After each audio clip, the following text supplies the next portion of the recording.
Now the serpent was more subtle than any beast of the field which the Lord God had made. And he said unto the woman, Ye hath God said, Ye shall not eat of every tree of the garden. And the woman said unto the serpent, We may eat of the fruit of the trees of the garden, but of the fruit of the tree which is in the midst of the garden. But God hath said, Ye shall not eat of it, neither shall ye touch it, lest ye die. And the serpent said unto the woman, Ye shall not surely die.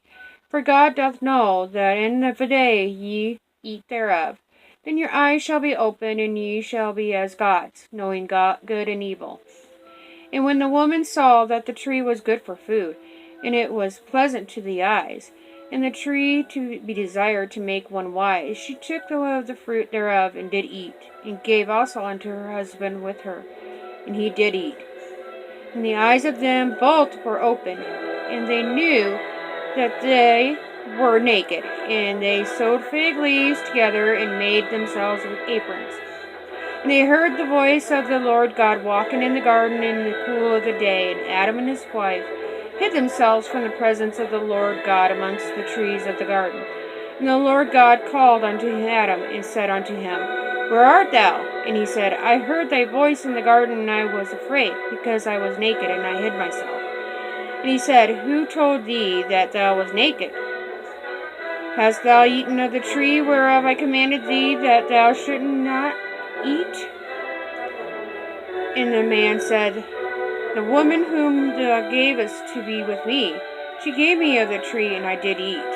And the Lord God said unto the woman, What is this that thou hast done? And the woman said, The serpent beguiled me, and I did eat. And the Lord God said unto the serpent, Because thou hast done this, thou art cursed above all cattle, and above every beast of the field. Upon the belly shalt thou go, and dust shalt thou eat all the days of thy life. And I will put enmity between thee and the woman, and between thy seed and her seed. It shall bruise thy head, and thou shalt bruise his heel. Unto the woman he said, I will greatly multiply thy sorrow and thy conception. In sorrow thou shalt bring forth children, and thy desire shall be to thy husband, and he shall rule over thee. Now to Adam he said, Because thou hast hearkened unto the voice of thy wife, and hast eaten of the tree of which I commanded thee, saying, Thou shalt not eat of it, cursed is the ground for thy sake, and in sorrow shalt thou eat of it all the days of thy life. Thorns also and thistles shall it bring forth to thee, and thou shalt eat the herb of the field. In the sweat of thy face shalt thou eat bread, till thou return unto the ground. For out of it wast thou taken, for dust thou art, and unto dust shalt thou return. And Adam called his wife's name Eve, because she was the mother of all living. Unto Adam also, unto his wife did the Lord God make coats of skins, and clothe them.